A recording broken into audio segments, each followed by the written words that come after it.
we're talking about stonks. Stonks, folks. And specifically GameStop. Meme stocks. Meme stocks, GameStop. We have mentioned it a couple of times over a few episodes in a sort of a glancing sort of way.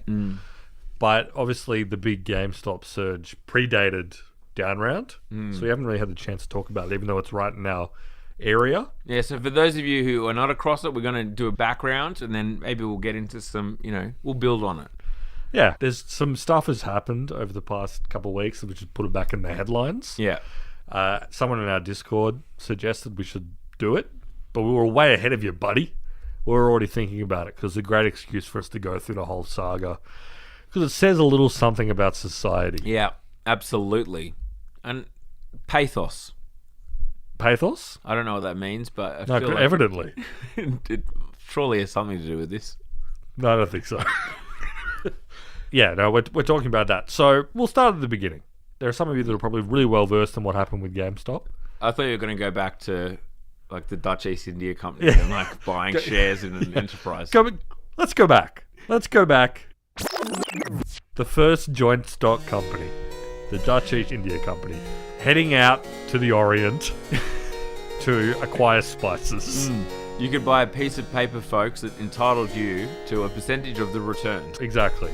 Fast forward 400 years. Yeah, and there are people with YouTube accounts and Reddit accounts making millions of dollars. What happened in the middle is not so important. No. So, as you may recall, back in the pandemic era, 2021. This is an important... I think when we get into the more kind of conversational aspect of this, once the history is done, I think that this is fundamental. The pandemic era. Just wanted to reiterate, it started during COVID.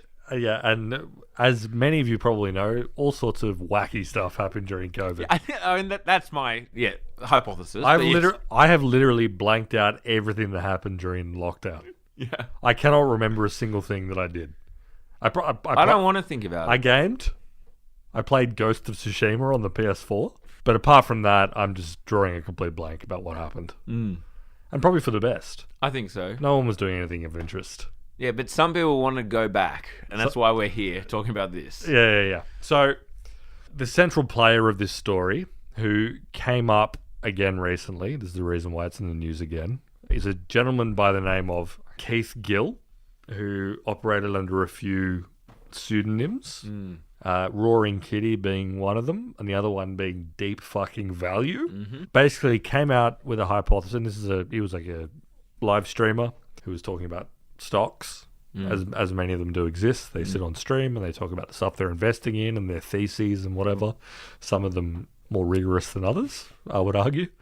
Keith Gill came up with the idea that GameStop, being a video game retailer, brick and mortar retailer, a place of a shop that one would go to buy physical video games. Correct. Was hugely undervalued. So there were a few things going on. GameStop, as we said, brick and mortar retailer, has been facing structural decline. Structural decline. A shop where you go in and you buy PlayStation games, and buy Xbox games, and buy video game accessories like controllers, and assorted pop culture merchandise that are adjacent to video games. Yeah, Pikachu kind of puff toys. Puff toys, that kind of gear. Obviously, even back in 2021, which is 3 years ago now. It does feel like a fucking eternity ago, I have to say. Yeah. This is what's important. I think 2019 feels closer than 2021. Interesting. A business in decline, obviously. We don't really need to reiterate, but yes, most people buy games now digitally. Yeah. Some people still buy physical things, but even if they do, they probably buy them off Amazon or eBay or whatever. Exactly. Or whatever. And if you're Australian, by the way, GameStop owns EB Games. Yeah, it's the same thing, basically. EB Games is owned by GameStop. Yeah, so even though there are a segment of people who still like having physical games instead of buying them digitally. Yeah.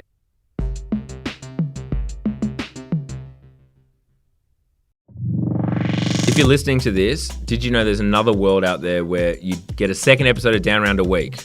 Yep, it's called Down Round Premium. That's right, and there's no interruptions. No interruptions, no ads, 2 episodes a week, including the free one you're getting right now, plus another one. Yeah, $7 a month, not a week, a month. Downround.net. Downround.net. Instant access to the whole back catalogue as well. You've got so much to catch up on. There's so much. Get around it.